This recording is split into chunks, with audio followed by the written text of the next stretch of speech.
अस्सलाम वालेकुम दोस्तों, मैं इंजीनियर यावर अब्बास मुखातिब हूँ बैरिया टाउन कराची से। दोस्तों, कोई शख्स यहाँ पे बैरिया टाउन में कोई रेजिडेंशियल यूनिट परचेज़ करने के लिए आता है या कोई कमर्शियल यूनिट परचेज़ करने के लिए आता है तो उसको कुछ डॉक्यूमेंटेशन से रिलेटेड इश्यूज़ आते हैं। उनका ये चीज़ एक मार्केट में भी देखी गई है कि कुछ प्रोजेक्ट्स ऐसे होते हैं जो नॉन टेक्निकल स्टाफ उन प्रोजेक्ट्स को स्टार्ट करते हैं और जब वो काम शुरू करते हैं किसी स्टेज पे आते हैं तो उनको पता चल जाता है कि बैरिया टाउन की SOPs को उन्होंने फॉलो अप नहीं किया होता है, जिस वजह से या तो बैरिया टाउन उनका काम रोक देता है या जो स्ट्रक्चर इंजीनियर है वो उनका काम रोक देता है, या किसी स्टेज पे जैसे उन्होंने बीम की कॉस्टिंग की है, स्लैब की कॉस्टिंग की है, वहाँ पे कोई डिफ्लेक्शन आती है, उस वजह से उनका प्रोजेक्ट वहाँ पे रोक दिया जाता है। तो उस प्रोजेक्ट को वो सेल पे लगा के कोशिश करते हैं कि इस प्रोजेक्ट को सेल किया जाए। तो उस हवाले से कुछ चीज़ें जो क्लाइंट्स रेजिडेंशियल यूनिट को परचेज़ करते हैं उनके लिए ये वीडियो मैं बना रहा हूँ।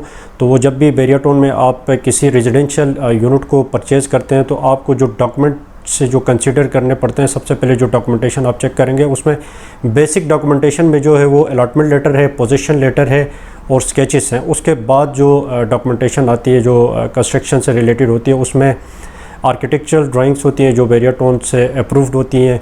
ये आर्किटेक्चर ड्राइंग्स बैरिया ख़ुद भी बनाता है, जो स्टैंडर्ड इनके साइज़ हैं उसके लिए बैरिया ख़ुद ये ड्राइंग्स बनाता है। बाकी जो एक्स्ट्रा लैंड के जो प्रोजेक्ट्स हैं उसमें आउटसोर्स से अपना क्लाइंट बनवा देते हैं, उसके बाद वो बैरिया टाउन से अप्रूवल लेते हैं।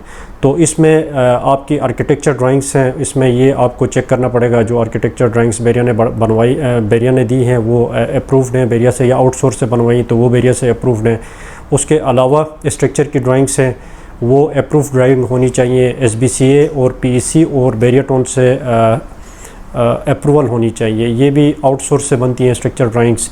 इसमें भी हम ड्राइंग्स के हवाले से भी कुछ क्लाइंट्स की कन्फ्यूजन्स होती हैं, तो उसके लिए इंशाल्लाह एक अलग से वीडियो बनाएंगे जिसमें हम डिटेल से बताएंगे कि आर्किटेक्चर, स्ट्रक्चर और MEP, सॉइल टेस्ट, ये जो ड्राइंग्स बनती हैं ये किस किस तरह कहाँ से बनती हैं और किस तरह इसको हैंडल किया जाता है।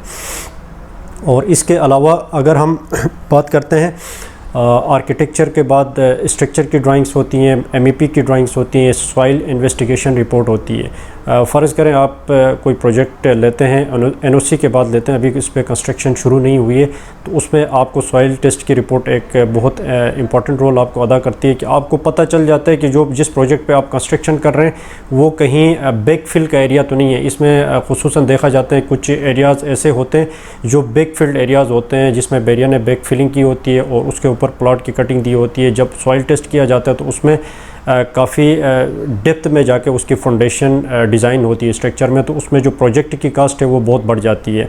तो इस वजह से भी काफ़ी लोग इस चीज़ को अवॉइड करते हैं कि अगर वो बैक फिलिंग का एरिया है तो वहाँ पे कोशिश की जाए कि वहाँ पे प्लॉट को परचेज़ ना किया जाए। नाजरीन, इसके अलावा जो है वो NOC जो बैरिया ये सारी चीज़ें आपकी डॉक्यूमेंटेशन कंप्लीट होती है, बैरिया को सबमिट करते हैं तो उसके बाद NOC मिलता है। तो वो NOC भी जिस क्लाइंट से आप परचेज़ कर रहे हैं वो NOC भी उस क्लाइंट के पास मौजूद होना चाहिए। NOC के बाद जो सबसे अहम जो मरहला आता है वो इंस्पेक्शन स्टेजेस का आता है, क्योंकि यहाँ पे आपको पता है कि प्राइवेट कोई बिल्डर कंस्ट्रक्ट करा रहा है तो जो कंसल्टेंसी है वो बैरिया की है। बैरिया का इंस्पेक्टर आता है, साइट पे विज़िट करता है, साइट को चेक करता है, उसके बाद वो इंस्पेक्शन कार्ड बैरिया ने दिया हुआ है उसमें प्रॉपर सिग्नेचर होते हैं। साइन करने के बाद आप फर्स्ट स्टेज से दूसरी स्टेज पे जा सकते हैं। विदाउट इंस्पेक्शन कार्ड के सिग्नेचर के आपको बाद में जब आपका प्रोजेक्ट कंप्लीट होगा तो उसमें कंप्लीशन लेटर आपको नहीं मिलेगा। तो इसमें भी काफ़ी सारे इश्यूज़ आ रहे हैं कि कंप्लीशन लेटर नहीं मिल रहा है। तो इनकी यही वजूहत हैं कि बैरिया की SOPs और स्टैंडर्ड्स को फॉलो करते हुए इंस्पेक्शन जो कार्ड दिया हुआ है उसको प्रॉपर फॉलो अप लेते हुए अगर आप कंस्ट्रक्शन करवाते हैं तो कंप्लीशन लेटर मेरे ख्याल से कभी भी आपका डिले नहीं होगा, कभी रुकेगा नहीं।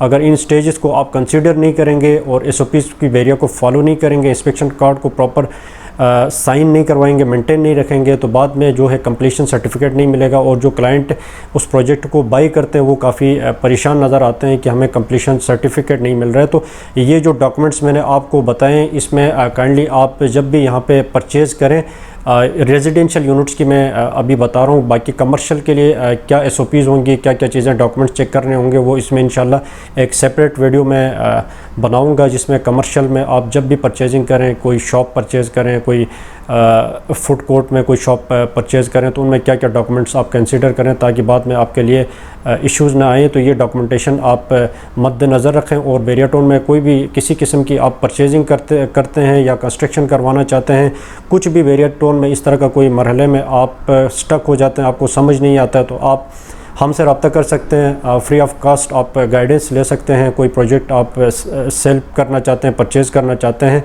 तो उस हवाले से जो डॉक्यूमेंटेशन रिक्वायरमेंट होती है अगर आपको समझ नहीं आती है तो आप हमारे नीचे दिए गए कॉन्टेक्ट नंबर पे मुझसे कॉन्टेक्ट करके आप सारी डिटेल्स हमसे ले सकते हैं, ताकि आपके लिए जो बाद में जो परेशानी बाद में आपको ना उठानी पड़े। तो इस वजह से मैंने सोचा कि ये वीडियो आप तक पहुँचाएँ। तो हमारे साथ जुड़े रहने का शुक्रिया। अल्लाह हाफ़िज़।